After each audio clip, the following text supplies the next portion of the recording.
السلام علیکم ورحمۃ اللہ وبرکاتہ۔ اعوذ باللہ من الشیطان الرجیم، بسم اللہ الرحمن الرحیم۔ وإلی عاد أخاهم هودا قال یا قوم اعبدوا اللہ ما لکم من الہ غیرہ ان انتم الا مفترون۔ یا قوم لا اسألکم علیہ اجرا ان اجری الا علی الذی فطرنی فلا تعقلون۔ ویا قوم استغفروا ربکم ثم توبوا الیہ یرسل السماء علیکم مدرارا ویزدکم قوة الی قوتکم ولا تتولوا مجرمین۔ قالوا یا ہود ما جئتنا ببینۃ وما نحن بتارکی آلہتنا عن قولک وما نحن لک بمؤمنین ان نقول الا اطراک بعض آلہتنا بسوء۔ قال انی اشہد اللہ واشہد انی بریء مما تشرکون من دونہ فکیدونی جمیعا ثم لا تنظرون۔ انی توکلت علی اللہ ربی وربکم ما من دابۃ الا هو آخذ بناصیتها ان ربی علی صراط مستقیم فإن تولوا فقد ابلغتکم ما ارسلت به الیکم ویستخلف ربی قوما غیرکم ولا تضرونه شیئا ان ربی علی کل شیء حفیظ۔ ولما جاء امرنا نجینا ہودا والذین آمنوا معه برحمة منا ونجیناهم من عذاب غلیظ۔ وتلك عاد جحدوا بآیات ربهم وعصوا رسله واتبعوا امر كل جبار عنید واتبعوا في هذه الدنيا لعنة ويوم القيامة الا ان عادا كفروا ربهم الا بعدا لعاد قوم هود۔ صدق اللہ العظیم وصدق رسولہ النبی الکریم ونحن على ذلك لمن الشاہدین والشاکرین الحمد للہ رب العالمین۔ انسانیت کے لیے آخری تنزیل اور آخری کمانڈمنٹ اور فائنل کمانڈمنٹ جو اتارے گئے اس کے چیپٹر نمبر 11 کی یہ آیتیں تھی، آیت نمبر 50 to 60، جس کی توفیق اللہ تعالیٰ نے، تلاوت کی توفیق اللہ نے اپنے اس بندے کو عنایت فرمائی۔ اب اس کے معنی اور مفاہیم سے قریب ہونے کی کوشش کرتے ہیں اور اس میں موجود ہمارے لیے پیغامات کو ڈسکور کر کے اس پر عمل کرنا اور اس کے طرح کی سوچ ہمارے اندر میں ڈیولپ کرنا، یہ اب ہمارا کام ہونا چاہیے۔ یہاں پر اس سے پہلے حضرت نوح کا تذکرہ تھا اور یہاں پر حضرت ہود کا تذکرہ ہے جو عاد کی طرف بھیجے گئے تھے، وہ عاد کے نام سے مشہور ہوں گے۔ ترجمہ کیے دیتے ہیں، اللہ تعالیٰ اس میں قبول فرمائے ہماری اس کوشش کو۔ اور عاد کی طرف انہی کے بھائی ہود کو اللہ نے ایز اے نبی اپوائنٹ کیا۔ انہوں نے کہا، اے میری قوم، غلامی اختیار کرو اللہ کی، نہیں ہے کوئی الہ، نہیں ہے کوئی گاڈ تمہارا اس کے سوا، تم صرف افترا بازی اور ملمہ بازی کرتے ہو۔ اے میری قوم، میں نے کبھی تم کو اس دعوت پر اجر کوئی مانگا نہیں، میرا اجر تو اوپر اس ذات کے ہے جس نے مجھے پیدا کیا، کیا تم اتنی بھی سمجھ نہیں رکھتے؟ اے میری قوم، استغفار مانگو تمہارے رب سے، پھر پلٹو اس کی طرف، وہ بھیجے گا آسمان کی بلندیوں سے تم پر بارش نفع والی اور بڑھا دے گا تمہارے سورسز کو مزید سورسز کے ساتھ، اور تم اپنے آپ کو مجرم ثابت مت کرو۔ کہنے لگے، اے ہود، تم ہمارے پاس کوئی معجزہ یا نشانی لائے نہیں اور ہم تمہارے قول پر اپنی معبودوں کو چھوڑنے والے نہیں اور ہم آپ کی بات مانیں گے نہیں، بلکہ ہم تو یہ کہتے ہیں کہ ہمارے بعض معبودوں میں سے کسی نے تم کو بری طرح چپیٹ میں لے لیا ہے۔ حضرت ہود نے کہا کہ میں گواہی دیتا ہوں اللہ کی، اور تم بھی گواہ رہنا کہ میں تمہارے تمام شرک سے بری ذمہ ہوں جو تم اللہ کے سوا شرک کرتے ہو۔ اب تم ایک کام کرو، میرے خلاف سب مل جل کر سازش کر لو اور مجھے مہلت بھی مت دینا۔ میں نے توکل کیا ہے اللہ پر جو میرا رب ہے اور تمہارا رب بھی، اور کوئی ایسی موونگ کریچر نہیں کہ جس کو اللہ نے اس کی چوٹی سے پکڑ نہ رکھا ہو۔ بے شک میرے رب کی طرف صراط مستقیم ہی جاتی ہے، اور اگر تم پلٹ گئے تو میں نے تو تم تک کنوے کر دیا اس پیغام کو جو مجھے دے کر بھیجا گیا۔ اور ہو سکتا ہے کہ میرا رب تمہاری جگہ دوسرے لوگوں کو لے آئے اور تم اس کا کچھ بھی نہیں بگاڑ سکو گے. بے شک میرا رب ہر چیز کو حفاظت کرنا جانتا ہے. جب ہمارا حکم آیا ہم نے نجات دی، ہم نے بچایا ہود کو اور ان لوگوں کو جو ان کے ایمان والے ساتھی تھے اپنی رحمت سے، اور ہم نے بچا لیا حضرت ہود کو اور ان کے ساتھیوں کو اس شدید عذاب سے. اور یہ ہیں عاد جنہوں نے یقین آنے کے باوجود اپنے رب کی آیتوں کو جھٹلایا اور اس کے رسولوں کی نافرمانی کی اور فالو کیا انہوں نے ہر جبر کرنے والے ضدی اور سرکش کا لگا دی گئی. اس دنیا میں بھی ان پر لعنت اور قیامت کے دن بھی. اچھی طرح جان لو کہ عاد نے اپنے رب کی نافرمانی کی تھی. اچھی طرح جان لو کہ اللہ کی رحمت سے دور پھینک دی گئی عاد جو قوم تھی حضرت ہود کی. یہ تھی عنایات بینات کی ترجمانے کی کوشش، اللہ تعالیٰ قبول فرمائے. ہم یہ دیکھتے ہیں کہ حضرت ہود کو عاد کی طرف بھیجا گیا. یہ کوئی ایک بڑی سی کوئی ڈائنیسٹی ہونی چاہیے، کوئی مضبوط حکومت ہونی چاہیے. ہم اس کو اگر غور کریں قرآن شریف میں دوسری جگہ تو ہمیں پتہ لگتا ہے کہ یہ ماہرین تعمیرات تھے. بڑی زبردست قوم تھی اور ان کے مونومنٹس بہت اونچے اونچے بنا کرتے تھے. کس طرح کے بنا کرتے ہوں. اور اس وقت یہ قوم کدھر ہے اس وقت ذہن میں ہمارے آ نہیں رہا، ہم بتا نہیں سکتے، نہ اس کی ضرورت بھی ہے. ضرورت تاریخ میں جانے کی نہیں ہے، ضرورت ہے کہ کتاب اللہ میں اس قوم کے تذکرے کو دیکھا جائے کہ کیا ہوا تھا اور ان کے گناہ کیا تھے. سورۃ الشعراء 26 نمبر کی سورت میں اللہ تعالیٰ 128 نمبر کی آیت سے ایک مضمون بیان کرتے ہیں. حضرت ہود اپنی قوم سے کہتے ہیں اتبنون بکل رین آیتن تابثون، ہر اونچی جگہ ایک مونومنٹ بنا دیتے ہو فضول سا. وتتخذون مصانع لعلکم تخلدون، اور تم ایسے محل بناتے ہو جیسے تمہیں ہمیشہ رہنا ہو. وَإِذَا بَطَشْتُمْ جَبَّارِينَ، جب تم گرپ میں کسی کو لیتے ہو تو بڑی سخت گرپ میں لیتے ہو. فَاتَّقُوا اللَّهَ وَأَطِيعُونِ، ڈرو اللہ سے، حساب دینا پڑے گا اور میری بات مان لو. کوئی تمہارے محل چوباروں کو توڑنے کی بات نہیں ہے، صرف بات اتنی ہے کہ تم یہ احساس کرو کہ تم کو یہ قوت، یہ طاقت، یہ عقل، یہ فہم اور یہ انداز، اور دوسری بات بڑی بڑی عمارتوں کو، پہاڑوں کو تراش کر بنا لینے کا فن دیا کس نے ہے، طاقت کس نے دی ہے. اس زمانے میں بھی وہ لوگ کوئی کم نہیں تھے. پیرامڈ آف ایجپٹ دیکھ لیجیے آپ کی عقل حیران ہو جائے گی کہ کیا سے کیا ان لوگوں نے 5000 سال 4000 سال پہلے بنا ڈالا تھا. ایسے ہی دوسرے بھی بہت سارے چیزیں دکھائی دیتی ہیں. خود ہمارے ملک میں ہم دور کہاں جائیں، اجنتا، ایلورا، کھجوراہو، کونارک، یا اللہ ان سے لسٹ، اور پھر کھدائی کے بعد میں ملنے والی چیزیں موہنجودیرو، ہڑپا، ایسے کیسی تہذیبیں زبردست اچانک یہ دنیا سے غائب ہو گئی. کوئی سوچنے والا آج بھی نہیں ہے. لوگ سیر کو جاتے ہیں، ٹور کرتے ہیں، ٹورزم کو بہت سپورٹ ملا ہوا ہے اس وقت، لیکن عبرت کا ٹورزم نہیں ہے. قرآن شریف ٹورزم کو پروموٹ کرتا ہے عبرت کی خاطر. ہم آج ٹورزم کو پیش کرتے ہیں، یا ہماری نظر میں ٹورزم ہوتا ہے انجوائے کرنے کا، ان لوگوں کو دیکھنے کا، عبرت حاصل کرنے کا نہیں کہ گئے کہاں. پلٹ کے دیکھے تو صحیح ہم کہ اتنی بڑی بڑی عمارتیں جنہوں نے بنائی، ضرور وہ کوئی کیپٹل ٹاؤن ہوگا، کوئی بڑی ڈائنیسٹی ہوگی، لاکھوں لوگ اس میں آباد ہوں گے، بڑے بڑے شہر ہوں گے. آج کہاں گئے؟ آج انسان غائب ہیں، مونومنٹ حاضر ہیں، ریمننٹس حاضر ہیں، کھنڈرات حاضر ہیں. یہ کھنڈرات بھی رکھے گئے اللہ نے، اور فرمایا بھی کہ ان میں سے اتنے بہت سارے ایسے کہ جن کو ہم نے تباہ اور برباد کر دیا، اور بہت سارے ایسے کہ قائم و حسید ابھی تک کے قائم بھی ہیں، کھڑے ہیں وہ زمین کی چھاتی پر ابھی بھی، صرف ہم کو یہ بتانے کے لیے کہ کوئی سوچو تو صحیح کہ ہمارا گناہ کیا تھا جو ہم کو ہٹا دیا گیا. ان کا گناہ یہ تھا کہ وَإِذَا بَطَشْتُمْ جَبَّارِينَ، جب تم گرپ میں کسی کو لیتے ہو تو تمہاری گرپ بہت سخت ہوتی ہے، اور پھر ہر جگہ مونومنٹ بنا دیتے ہو جس کا کوئی اپیوگ نہیں. ان عمارتوں کو کیا کیا جائے جس میں کوئی رہتا نہیں.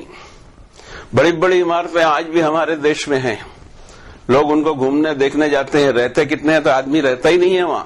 رات کو تالے مار دیے جاتے ہوں کیونکہ ٹکٹ لگی ہوئی ہے، لوگ جا کے دیکھ کے نہ چلے جائیں. یا کچھ اور گڑبڑ نہ کریں. لیکن کوئی نہیں سوچتا کہ گئے کہاں. تاج محل موجود ہیں, تاج محل بنانے والے موجود نہیں ہیں. اس پر غور کیا جانا چاہیے کہ قصور کیا تھا. کیا غریبی دور ہو چکی تھی؟ کیا بھوک دور ہو چکی تھی؟ کیا لوگوں کو کپڑے حاصل تھے جو ایسے بڑے بڑے مونومنٹس بنائے جائیں, یادگار عمارتیں بنائی جائیں, ضرور بنائی جائیں, لیکن اس سے زیادہ اہم کام تو یہ تھا کہ اپنی سلطنت کے اندر میں غریبی کو دور کر دیا جائے, بھوک کو دور کر دیا جائے, تعلیم عام کی جائے. دنیا بھر کے کام ہوتے ہیں. اگر پبلک پر نظر رہے حکمرانوں کی تو دنیا بھر کے کام ہوتے ہیں, فرصت نہ ملے. لیکن پبلک کا ذہن ہٹانے کے لیے ایک نئی چیز کھڑی کر دی جاتی ہے. لوگ اس پہ اتراتے بیٹھے ہیں. ہم کیا اترائیں کہ ہمیں وہاں رہنے کا موقع نہیں. لوگ خوش ہو رہے ہیں, لوگ ٹوریزم میں آ رہے ہیں, ہمارے ملک میں دیکھ رہے ہیں, لیکن ہمیں کیا حاصل ہو رہا ہے؟ کچھ بھی نہیں. اس طرف غور کرنا چاہیے ان لوگوں نے جن کو اللہ تعالیٰ نے پاور دیا ہے کہ اس پاور کو وہ یوز کرتے ہیں یا اس کا مس یوز کرتے ہیں. اور اس طرح کے مس یوز بہت دکھائی دیتے ہیں دنیا میں, کونے کونے اور چپے چپے پر. صرف ایک ملک کی بات نہیں ہے یہ, ہر ملک میں ایسا ہی ملا کرتا ہے. اور ہزاروں سال پہلے کی ڈائنیسٹیز, ان کی آبادیاں, ان کے رنگ روپ, ان کے مونومنٹس دیکھ کر ایسا لگتا ہے کہ بڑی طاقتور قوم تھی, بیوقوف نہیں تھے. فرمایا رب تعالیٰ نے کہ بڑے مستبصرین تھے, بڑے سمجھدار تھے, لیکن سمجھ کام نہیں کی. موت کے بعد کیا؟ یہ اصلی پوائنٹ ہے. موت کے بعد کیا؟ جس کو یاد رہ گیا وہ دنیا میں بگڑے گا نہیں, وہ اپنی آخرت سنوارے گا.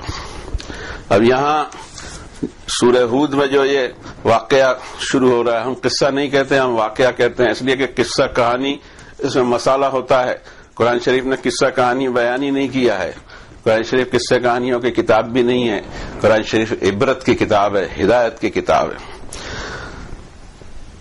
اب جو دعوت دی جا رہی ہے, حضرت ہود نے ان لوگوں کو جو دعوت دی, وہ دعوت کے پوائنٹس یہاں بتائے جا رہے ہیں. قال یا قوم اعبدوا اللہ, غلامی اختیار کرو, اور دوسرا ترجمہ ہوگا عبادت کرو اللہ کی, کیونکہ اس کے علاوہ تمہارا کوئی باس, تمہارا کوئی گاڈ, تمہارا کوئی ایش, تمہارا کوئی ایل ہے ہی نہیں. اسی کی طرف لوٹو, وہی الہ واحد ہے. اور باقی جو تم سب کر رہے ہو, ان انتم الا مفترون, یہ پورا کھڑاک کا کھڑاک تم نے ایک بنایا ہوا ہے, ذہنی کھڑاک. باقی اس کی کوئی اصلیت نہیں. اسی لیے ہمیشہ ہر جگہ کہتے ہیں آستھا کو سوال مت کرو, فید ہے میرا, اس کو ٹچ مت کرو, اس لیے کہ اس کو ٹچ کریں گے عمارت گر جائے گی. کوئی سوال نہیں اٹھایا جائے. قرآن شریف نے کبھی فید کی بات ہی نہیں کی. قرآن شریف نے ٹھوس دلیلیں دی ہیں, توحید کی دلیل دی ہے, آخرت کی دلیل دی ہے, نیک اعمال کا رزلٹ کیا نکلنے والا ہے وہ بھی دلیل دی ہے, اور برے اعمال کا کیا رزلٹ نکلنے والا ہے اس کی بھی وعید سنا دی ہے. یا قوم لا اسألکم علیہ اجرا, میں نے کسی ریوارڈ کی اس کے اوپر میں تم سے کوئی فرمائش نہیں کی. کبھی نہیں کہا کہ مجھے کرسی دے دو, کبھی نہیں کہا کہ مجھے سردار چن لو, کبھی نہیں کہا کہ میں نے قیادت میرے ہاتھ میں دے دو, سیادت میرے ہاتھ میں دے دو, یا کبھی یہ نہیں کہا کہ مجھے فلاں کرسی دے دو. یہاں تو دیکھا جائے تو کرسیوں کی دھوم مچی ہوئی ہے, اور کرسی اگر حاصل نہیں ہو رہی تو مذہب کا نام لے کے کرسی حاصل کر لو. وہ بھی حاصل نہیں ہو رہا تو ہتھیار اٹھا کر کرسیاں حاصل کر لو. کرسیاں ایسے ملتی نہیں. یہ تو تعز من تشاء وتذل من تشاء بیدک الخیر. یہ مالک الملک جس کو چاہے اس کو کرسی دے. تمہاری مرضی سے کرسی بھی نہیں ملے گی, چاہے ہزاروں آدمیوں کا خون بہا دو. یہ کیا ہے؟ یہ چاہتے کیا ہے؟ حکومت قائم کرنا, چاہے پھر اس میں مذہب کا نام لیا جا رہا ہے, حکومت قائم کرنا. جب حکومت قائم ہوگی تو آپ ہی کو تو پریزیڈنٹ بنایا جائے گا, اور پھر کس کو بنایا جائے گا؟ بھئی آپ نے اتنی قربانیاں دی ہیں. یہ سب ہڈن ایجنڈے ہوتے ہیں انسان کے, دعوت اللہ نہیں ہوتی. دعوت اللہ میں تو آدمی کچھ مانگتا ہی نہیں ہے, کچھ اس کو چاہیے ہی نہیں, نہ اس کے ذہن, دل اور دماغ میں کوئی ہڈن ایجنڈا ہوتا ہے کہ اگر ایسا ہو جائے تو مجھے یہ چیز مل جائے. اس کو معلوم ہوتا ہے کہ اللہ کے ہاں جو اجر تیار ہے وہ کہیں کہیں کہیں زیادہ ہے. کسی آنکھ نے اس اجر کو دیکھا نہیں. وہ نعمتیں لازوال ہیں, وہ نعمتیں حاصل ہوں گی اگر اللہ کام سے راضی ہو جائیں, ورنہ یہاں کرسی مل بھی جائے تو کل کا بھروسہ نہیں. سامان 100 برس کا ہے, پل کی خبر نہیں ہوتی انسان کو، چل دیتا ہے انسان جب اس کا موقع آئے، جب اس کا وقت آ جائے، جب ملک الموت سامنے آ جائے، جس کو ہندی میں یمدود بھی کہتے ہیں، وہی آ جائے تو جانا پڑتا ہے، کوئی روک نہیں سکتا، سب کے سب نظارہ دیکھتے کھڑے رہ جاتے ہیں، چاہے ڈاکٹر ہو، انجینئر ہو، آپریشن تھیٹر پہ آدمی پڑا ہو، کچھ نہیں ہو سکتا۔ ان اجریہ الا علی الذی فطرنی افلا تعقلون، میرا اجر تو اللہ پر ہے، اسی نے تو مجھے پیدا کیا ہے، تم اتنی بھی عقل نہیں واپرتے۔ وَيَا قَوْمِ اسْتَغْفِرُوا رَبَّكُمْ ثُمَّ تُوبُوا إِلَيْهِ يُرْسِلِ السَّمَاءَ عَلَيْكُمْ مِدْرَارًا، اے میری قوم استغفار مانگو۔ استغفار کا مطلب ہی یہ ہوتا ہے کہ آدمی توبہ کر کے اس عمل سے رک جائے اور جو ہو چکا ہے اس کے اوپر اللہ کی معافی مانگے۔ ثُمَّ تُوبُوا إِلَيْهِ، اللہ کی طرف لوٹو، پلٹو، تم پر آسمان سے نفع بخش بارش برسائے گا وہ، کیونکہ پورا سسٹم اسی پہ چلتا ہے۔ اس پہ اگر غور کیا جائے تو ہمارے جتنے پروویژن ہیں وہ 3 سسٹم سے چلتے ہیں، ایک تو آسمان، اس کے بعد میں بادل، اس کی بارش، اور اس کے بعد آخر میں ہماری اپنی زمین کی قوتیں، اس کے ساتھ میں ایک سسٹم چلتا ہے جس سے ہمارے سارے پروویژن اللہ تعالیٰ پیدا کرتے ہیں، اور یہ مسلسل پیدا کر کے ہم تک کے پہنچایا جاتا ہے۔ اسٹور کرنے کی چیز نہیں، نہ پانی کو ہم اسٹور کر سکتے ہیں، وما انتم لہو بخازنین، اللہ نے کہا کہ بارش اتاری اس کو تم اسٹور بھی نہیں کر سکتے کہ بھئی چلو سال بھر کا پانی اسٹور کر لیں، ناممکن۔ وہ تو اتارتے رہتے ہیں، تم جمع کرتے رہتے ہو، پھر اس میں استعمال کرتے ہو، پھر مزید سپلائی آتے رہتی ہے۔ اسی طرح تمہارے اناج کا ہے، اناج تم کھا جاتے ہو، دانے کچھ بچا کر پھر زمین میں ڈالو، پھر اناج اللہ تعالیٰ اگاتے ہیں، اور مسلسل یہ سپلائی جاری رہتی ہے۔ تو یہاں فرمایا جا رہا ہے، حضرت ہود نے ان سے فرمایا کہ وہ تم پر تمہارے نفع بخش بارش برسائے گا تمہارے لیے، اور ساتھ ہی ساتھ تمہیں جو سورس دے رکھے ہیں ان سورس کو مزید بھی بڑھا سکتا ہے اللہ تعالیٰ۔ تم پلٹو مت، پلٹو گے تو تم یہ مجرم ثابت ہوگے، اور اگر مجرم ثابت ہو گئے، ملزم الگ چیز ہوتی ہے، مجرم الگ چیز ہوتی ہے۔ ملزم مانی جس پہ الزام ہے، اور مجرم وہ جس کے اوپر ورڈکٹ پاس ہو جائے کہ یس یہ جرم اسی نے کیا ہے۔ تو اس کا آنسر، اس کا ری ایکشن یہ ہوتا ہے، قالوا یا ہود ما جئتنا ببینہ، ہود تم نے ہمارے پاس کوئی اوپن دلیل لائے نہیں۔ کون سی اوپن دلیل چاہیے؟ لیکن صرف اور صرف انسانی عقل کو، انبیاء اور رسول انسانی عقل کو دعوت دیتے ہیں، تو ان سے معجزات کی فرمائش شروع ہوتی ہے کہ جب آپ اللہ کے نبی ہو تو آپ کے ساتھ کوئی فرشتہ چلنا چاہیے، جب آپ اللہ کے نبی ہو تو آپ کا کوئی محل ہونا چاہیے، جب آپ اللہ کے نبی ہو تو اس میں نہریں بہنی چاہیے، جب آپ اللہ کے نبی ہو تو اوپر چڑھ کے ہم کو دکھا دو، آپ کہتے ہو کہ حساب ہوگا تو ہمارے جو پرکھے گزرے ہیں ان کو کھڑا کر کے بتا دو۔ یہ کیا باتیں ہیں، کس طرح کی باتیں ہیں، نری بے عقلی کی باتیں ہیں۔ تم کو نوٹس سرو کیا جا رہا ہے، تم نوٹس سرو کیا، اس کو نوٹس کو پڑھو اور اپنے آپ کو اس کے لیے تیار کر لو، جبکہ نوٹس سرو کرنے والے سے ڈیمانڈ کی جا رہی ہے۔ یہ ایسی ڈیمانڈ ہمارے یہاں سرکاری نوٹسیں جب آتی ہیں تو یہ ڈیمانڈ ہم نہیں کرتے سرکاری نوٹس کو کہ نوٹس لانے والے کے پاس کار چاہیے، پیسہ چاہیے، بنگلہ چاہیے۔ نوٹس آپ دیکھ لیجئے، آپ کو اگر نوٹس سے کوئی فرق نہیں پڑتا ہے تو نو پرابلم ایٹ آل، کوئی پرابلم نہیں ہوگا۔ نوٹس کا آپ کو وقت پر جواب دینا ہے اور اس کی سزا بھوگنی ہے، لیکن نوٹس پہنچانے والے کو اتنی باتیں کی جاتی ہیں۔ اور تمہارے کہنے پر وما نحن بتارکی آلہتنا عن قولک، تمہارے صرف کہنے پر ہم ہمارے معبودوں کو چھوڑیں گے نہیں بھائی، یہ لائن سے ہمارے معبود ہیں، کہیں کہیں تو ہزاروں نہیں بلکہ لاکھوں میں پہنچ جاتے ہیں، کروڑوں میں پہنچ جاتے ہیں۔ یہ معبود ان کی عبادت کریں گے کب اور یہ دیں گے کیا؟ ان کے پاس خود جان نہیں ہے، ہل نہیں سکتے، جواب نہیں دے سکتے، نہ خود کا بگاڑ یا سدھار سکتے ہیں، تو ہمارا کیا بگاڑ اور سدھار کر لیں گے؟ وما نحن لک بمؤمنین، تمہاری بات ہم مانیں گے نہیں۔ بلکہ اس کی جگہ انہوں نے ایک نیا شوشہ بھی چھوڑا کہ یہ سب دیوانگی چھوڑ دو، ہم کو ایسا لگتا ہے کہ نقول الا اعتراک بعض آلہتنا بسوء، ہمیں تو ایسا لگ رہا ہے کہ ہمارے معبودوں میں سے کسی کی تم چپیٹ میں آ گئے ہو جو اس طرح کی باتیں کر رہے ہو۔ اب اس کا کیا جواب ہو؟ اس کا جواب یہی ہو سکتا ہے کہ اللہ کی ذات کو بیچ میں لایا جائے۔ قال انی اشہد اللہ، میں اپنے رب کو، میں اللہ کو گواہ بناتا ہوں میری دعوت پر. واشہدوا، اور تم بھی گواہ رہنا کہ انی بریء مما تشرکون من دونہ، اللہ کے سوا جن سے تم عبادتیں کرتے ہو میں بالکل فری ہوں ان سے، میرا کوئی تعلق ان سے نہیں. میں نہ ان سے ڈروں، نہ ان کے پاس مانگنے جاؤں، نہ ان سے نفع کی امید نہ ضرر کی امید. مجھے معلوم ہے کہ یہ بے جان چیزیں ہیں، یہ کچھ نہیں دے سکتی، ان میں کوئی طاقت نہیں ہے.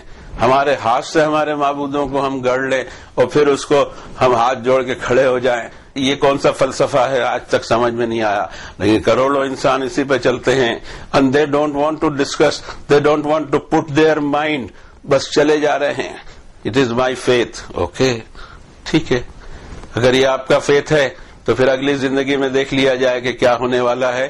یا تو پھر نوٹس سے بیدار ہو جائیے، یا پھر نوٹس سے بیدار مت ہوئیے، تو آپ کو ہی آپ کے نیند کی سزا مل کر رہے گی.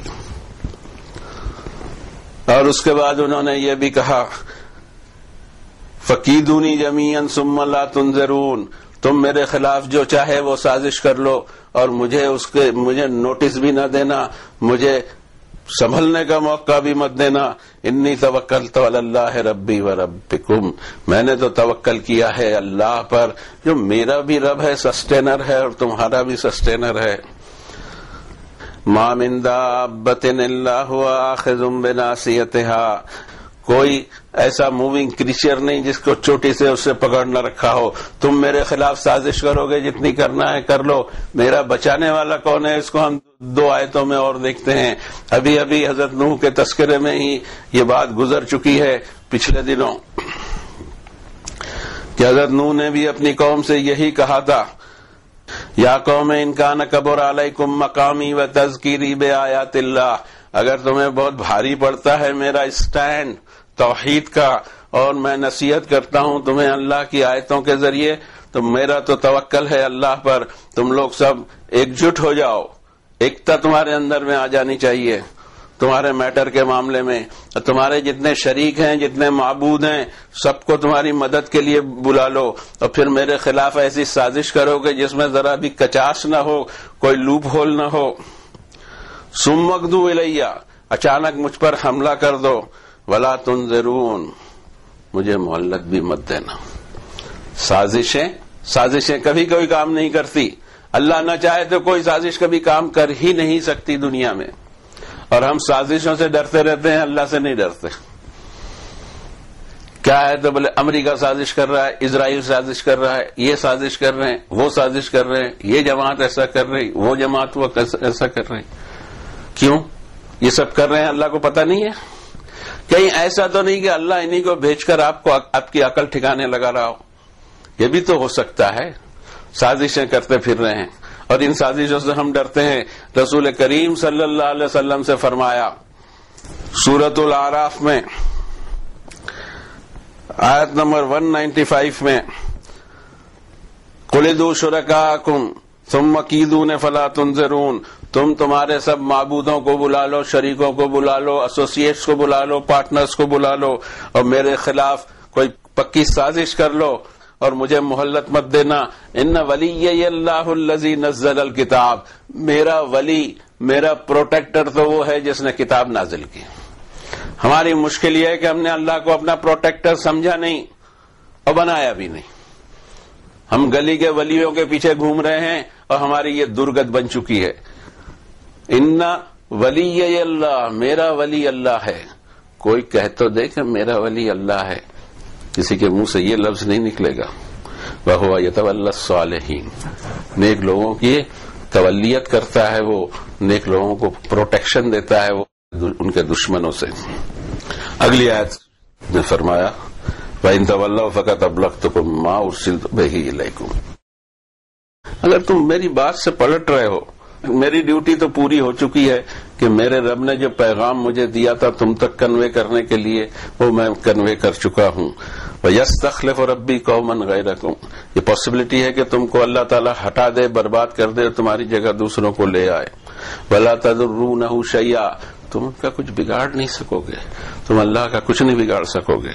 ان ربی علی کل شیء حفیظ، ہر چیز کی حفاظت کرنا وہ جانتا ہے. تم اس کا بگاڑ نہیں سکو گے۔